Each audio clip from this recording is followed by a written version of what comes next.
اللہ کرے کہ ہمارے آج کے شو سے بہت سارے ایسے لوگ جو زندگی میں ہار مان لیتے ہیں وہ دوبارہ سے اپنی زندگی شروع کریں، کیونکہ آپ کسی بھی ایج میں زندگی دوبارہ شروع کر سکتے ہیں۔ اور یہاں ڈاکٹر ام راحیل میرے پاس موجود ہیں۔ انہوں نے پہلے بھی کئی بار اس چیز کا ذکر کیا جس سے یہ گزری ہیں، اور مجھے بہت برا لگتا ہے، میں دوبارہ سے آپ کو یاد دلاتی ہوں، لیکن یقین جانیں کہ اس وقت دنیا میں کچھ کہیں ایسی جگہ ہے، فلسطین میں جو کچھ ہو رہا ہے، بالکل ایسے ہی سو وہ آپ اس چیز سے گزری ہیں کہ آپ کا لخت جگر آپ سے دور ہو گیا، مگر پھر بھی آپ ڈاکٹر ام راحیل بنی ہیں اس کے جانے کے بعد۔ یس، آپ نے شاید اس کے جانے سے پہلے آپ وہ والی ڈاکٹر ام راحیل نہیں تھی جو آپ اب ہیں۔ ماشاءاللہ اپنی بیٹیوں کی شادی اپنے اکیلے کھڑے ہو کے کی، اور ایک کامیاب زندگی میں آپ کی دیکھتی ہوں، سو آپ سے بہت سارے لوگ ریلیٹ کریں گے۔ بالکل ندا، آپ کے شو میں کئی دفعہ تمام چیزوں کو ڈسکس کیا ہے، اور شاید بتاتی بھی اس لیے ہوں کہ جب کہتے ہیں نا کوئی، جیسے بھی آپ نے کہا، کوئی ہوپ ہونی چاہیے، اور جیسے بھی نادیہ نے کہا کہ شادی سے پہلے کا ٹائم بڑا آئیڈیل ٹائم تھا، اور وہ ایسا تھا کہ شاید لوگ کہتے تھے ایسی زندگی ہونی چاہیے لڑکیوں کی، اور اس کے بعد ایک دم سے پلٹ گئی زندگی۔ جب زندگی پلٹی ہے تو وہ کوئی مسئلہ نہیں، اس لیے کہ اماں ابا نے سکھایا تھا کہ بیٹا رہنا ہے سنبھل کے، تو یہ جو بچے تھے نا، یہ میرا سہارا تھے، اور ان کی وجہ سے مجھے کبھی زندگی میں کوئی تکلیف فیل ہی نہیں ہوئی۔ اور یہ محرم رکھ دیتے تھے نا جب ایسا تکلیف ہی، ہوتی مطلب تھی، اتنے چھوٹے چھوٹے سے مجھے لگتا تھا کہ یہی میری مطلب کل کائنات تھے۔ اچھا، دو تو خیر بہت چھوٹی ہیں، بات کی بات ہے، لیکن یہ تین بچے نا میری کل کائنات تھے۔ ایک بیٹا اور دو بیٹی۔ ہاں، دو، اور خاص کر راحیل اور کومل، اور باقی دو چھوٹی تھی اس میشی چھوٹی تھی، اور لائبہ فاطمہ تو خیر بہت بات کی بات ہے۔ تو یہ مجھے مطلب مجھے دنیا کا کوئی درد، کوئی تکلیف، کوئی چیز مجھے فیل نہیں ہوتی تھی کہ جب میں مطلب ان کی وجہ سے میں ان کے گلے لگ کے روتی بھی تھی، اپنا دکھ بھی ان سے، اتنے چھوٹے چھوٹے بچوں سے اپنا دکھ بھی شیئر کرتی تھی، گھر جا کے نہیں کہنا، میرے زخموں پہ مرہم، صحیح والے زخموں پہ جسے کہتے ہیں نا، دودھ ہلدی پلانا، لگانا، مرہم پٹی بھی یہ میری کرتے تھے۔ خیر وہ وقت گزرتا گیا، اور یہ وہ رشتے تھے جن کو میں نے کبھی جان سے پیارے، جن کو کبھی سوچا نہیں تھا کہ یہ مجھ سے جدا ہو جائیں گے۔ میں نے کبھی نہیں سوچا تھا کہ بچہ کیسے سامنے جا سکتا ہے، یہ میں نے کبھی تصور بھی نہیں کیا تھا، اور اس لیے مجھے زندگی بڑی آسان لگتی تھی۔ جب راحیل کا حادثہ ہوا نا، تو مجھے سمجھ میں نہیں آیا، 3 دن تو مجھے سمجھ نہیں آیا، سب رو رہے ہیں، ایک وہ مطلب عجیب کیفیت تھی۔ میں اس کو ہاسپٹل لے کے گئی ہوں، ڈاکٹر نے جواب دیا، میں نے اس کو ڈانٹا، میں بیٹھ گئی، میں نے کہا سب جھوٹ بولے، کل آ جائے گا۔ مجھے یقین نہیں آ رہا تھا، اس لیے کہ میں نے کہا ایسا ہو ہی نہیں سکتا، ایسا کیسے ہو سکتا ہے کہ کل تک رات تک مجھ سے باتیں کر رہا ہے، مجھے تسلیاں دیتا ہے۔ جب اس کو لے کے گیا آخری دفعہ، اس وقت بھی میں بہت مطلب تڑپ کے، وہ میرا وہ تھا کہ ابھی راحیل کو مت لے کے جاؤ، مجھے لگتا تھا وہ زندہ ہے، لیکن خیر نہیں سنا کسی نے۔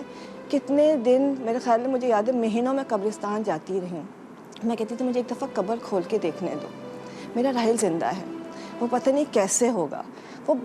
اور مجھے اس وقت کچھ نہیں ہوش تھا، جگر کٹنا، کلیجہ کٹنا کسے کہتے ہیں وہ میں نے فیل کیا، مجھے لگتا تھا میرے اندر کوئی چھریاں چلا رہا ہے، میں کہتی مجھے راحیل بلا رہا ہے، ایک ہی تھا کہ تو میں مر جاؤں یا وہ آ جائے۔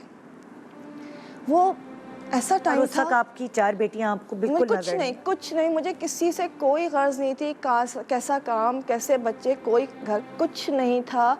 مجھے صرف ایک ہی دن میں ننگے پیر بھاگتی تھی، صرف قبرستان میں بیٹھی، نہ دن نہ رات، مجھے صرف قبرستان میں بیٹھا ہونا ہوتا تھا، میں وہیں پہ بیٹھی رہتی تھی اس کی قبر کے پاس، کہ بس مجھے راحیل سے باتیں کرنی ہے، میں اس کو ایکسیپٹ نہیں کر پا رہی تھی۔ وہ اتنا بڑا صدمہ تھا کہ مجھے نہیں پتا کہ یہ اللہ نے مجھے بہت اسٹرانگ بنایا، یہ مجھے تھا کہ میں اپنے گھر کا سب سے مضبوط بچہ تھی ہمیشہ سے، اور شاید اللہ نے اسی لیے مجھے چنا تھا۔ میں وہ جو ایک ٹراما تھا میرے لیے، ایک غم تھا، مجھے کچھ سمجھ میں نہیں آتا تھا، میرے بچیاں میرے آگے پیچھے، ایسے 4 بچیاں تھیں، وہ کچھ ٹائم میں نے گزارا، اور وہ میرے لیے یقیناً مطلب شروع کے جو چند دن یا ایک مہینہ کہہ لیں، مجھے کوئی ہوش نہیں تھا، لیکن مجھے گھر بھی چلانا تھا۔ اس کیفیت میں مجھے کھڑا کیا گیا کہ جی کمانا تو تم ہی نے، باپ کو زیادہ غم تھا، ماں تو کوئی حیثیت ہی نہیں رکھتی، کہ بیٹا تو میرا گیا ہے۔ وہ ایک بڑا جھٹکا تھا کہ اس کیفیت میں میں نے نکل کے پھر کام شروع کیا، مجھے کچھ سمجھ میں نہیں آتا تھا، کام کرتی تھی، راتوں کو بس وہ ایک غم تھا, قبرستان جاتی تھی. اور پھر آہستہ آہستہ میں نے سب کچھ چھوڑ دیا. کلیشز شروع ہو گئے, آپ کو پتہ ہے. ایک اتنا ٹف ٹائم تھا میرے لیے. میں کہتی تھی اللہ تعالیٰ بس ختم ہو جائے سب کچھ, میری زندگی ختم ہو جائے, مجھے اب کچھ نہیں کرنا. وہ 1 سال راحیل کے بعد زندگی کا اذیت ناک سال تھا, جو شاید میں نے شادی کے 20-21 سالوں میں وہ ٹائم نہیں دیکھا تھا. اتنا مشکل ٹائم تھا میرے لیے کہ میں شاید, مجھے کچھ سمجھ میں نہیں آتا, شاید خودکشی حرام نہیں ہوتی تو شاید میں اپنی بچوں کو مار کے میں بھی مر جاتی. میں اس کیفیت میں تھی کہ میں ان 4 کو ختم کروں اور ہم 5 کو ختم کرتا. اب ہماری زندگی میں کچھ نہیں بچا. لیکن اس وقت میری بچیوں نے ایک ہی بات کہتی تھی, اماں پلیز اپنے آپ کو سنبھالے. میں نے کبھی بچوں کا نہیں سوچا, مجھے نہیں تھا کہ میں کب پل جائیں گی, ان کا کیا ہے. بس ایک ہی چیز تھی کہ غم جو ہے نا پھٹتا تھا میرا دل صرف راحیل کے لیے. اس وقت پھر جب سب کچھ ختم ہوا, میں اپنے گھر آ گئی, ماں باپ کے گھر, ان 4 بچیوں کو لے کے. آپ کے ہسبینڈ سے آپ کی علیحدگی اسی ٹائم پیریڈ میں راحیل کے فوراً, ورنہ آپ پورے وقت ڈریگ کرتی نہیں اس ریلیشن شپ کو راحیل سے پہلے کہ اگنور. مجھے لیکن وہاں آپ نے ایک سٹینڈنگ, مطلب ایک ہوتا ہے نا اللہ تعالیٰ کبھی کبھار انسان سے وہ کروا رہا ہوتا ہے جو اس کو کرنا چاہیے مگر وہ خود سے فیصلہ نہیں لے پاتا. ندا آپ حیران ہوں گی کہ وہ ایسا ٹائم تھا کہ میری ساس, مطلب ان کو جنت نصیب کر, میری ساس کہتی تھی اس کو چھوڑ دو, اتنا ظلم کیوں سہتی ہو. میں نے کہا یہ ہے نا, صحیح ہو جائیں گے سب کچھ. اس کے بعد بچے کے ایسے ہو گئے یا پہلے سے ایسے پوری زندگی مار پیٹ بھی کرتے تھے. تو مطلب میری ساس کہتی اس کو چھوڑ دو. میں کہتی نہیں. میرا راحیل کہتا تھا اچھا بچوں کو شاید اتنا فرق نہیں پڑتا کہ لڑکا تھا, وہ بہت سمجھدار تھا. کہتا میں کچھ دن میں سب سنبھالوں گا, اماں کچھ دن. جب وہ ختم, وہ چلا گیا نا, میری آس ٹوٹ گئی. آپ نے کہا اب صحیح نہیں ہونے والا, اس لیے کہ آس تو میری راحیل تھا. ہمیں 5 کو, میری 4 بہنوں کو مجھے تو سنبھالتا وہ تھا کہ سب چیزیں درد تکلیف جو برداشت کر لو, میں سنبھالوں گا, تھوڑا سا ٹائم دے دو, میں اپنے پیروں پہ کھڑا ہو جاؤں. تو اس کے بعد تو شاید 1 سال مشکل سے میں رہی ہوں. پہلے کیفیت آئی کہ ختم کر لو, لیکن پھر تھا کہ 4 بچیاں ماشاء اللہ. وہ بچیاں بھی اتنی مینٹلی ڈسٹرب تھی, سب کی پڑھائیاں چھوٹ گئیں, سب گھروں میں بند, کسی نے, سب کے اسکول چھوٹ گئے, کالج سب چھوٹ گیا. پھر میں نے فیصلہ کیا کہ بس اب نہیں, اس لیے کہ 1 سال لگا آپ کو, پورا 1 سال لگا دوبارہ کھڑے ہونے میں, سوچنے میں کہ میں نے اپنی بچیوں کے لیے. میں کھڑی نہیں ہوئی تھی لیکن فیصلہ لینے میں, جو میں نے 25 سال فیصلہ نہیں لیا تھا, وہ میں نے 1 سال میں فیصلہ لیا کہ اب مجھے ان بچیوں کی, مطلب اپنے سکون کے لیے اب کچھ نہیں بچا.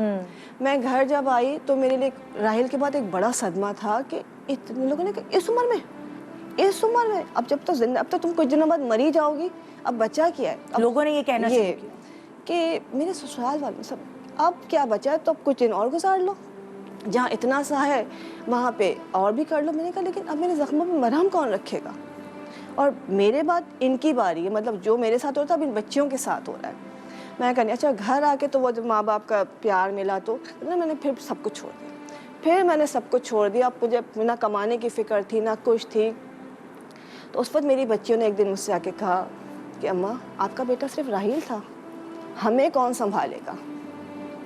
میں نہ کھاتی تھی نہ پیتی تھی نہ ملتی تھی نہ کہیں جاتی تھی, میرا کمرہ اندھیرا اور میں بس جوس پلا دیا تو پلا دیا. تو وہ کہتی اماں خدا کے لیے ہمارے لیے تھوڑا سا کچھ کر لیجئے. میں نے کہا اتنے لوگ ہیں تمہیں پال لیں گے, میرا کیا ہے, کہ نہیں ہمیں انہوں نے پیدا نہیں کیا ہے, ہمیں ان کی ضرورت نہیں ہے. باپ کے نام پہ تو جو تھا اس کو چھوڑ دو, اب ایک آسرا ہو, ہمارے لیے کچھ کر سکتی ہیں تو کھڑی ہو جائے. بس وہ بچیاں تھیں, انہوں نے بہت سمجھایا مجھے, مطلب چپکی رہتی تھی ہر وقت کہ جب تک آپ بس ہمارے لیے کر لیں, جو کہیں گی ہم کریں گے, ہمارے لیے ایک دفعہ دوبارہ زندگی جینا شروع کر دیں. ماشاءاللہ خود سے آپ نے اکیلے اب ان دونوں بیٹیوں کی شادی کی, ماشاءاللہ. اور پھر مطلب مجھے ایک اپنی یہ 4 بچیاں اور ایک ماں باپ, اس لیے کہ یہ 6 وہ لوگ ہیں, ابھی بھی اگر میری آنکھ سے ایک آنسو گرتا ہے نا, یہ 6 لوگ تڑپ جاتے ہیں.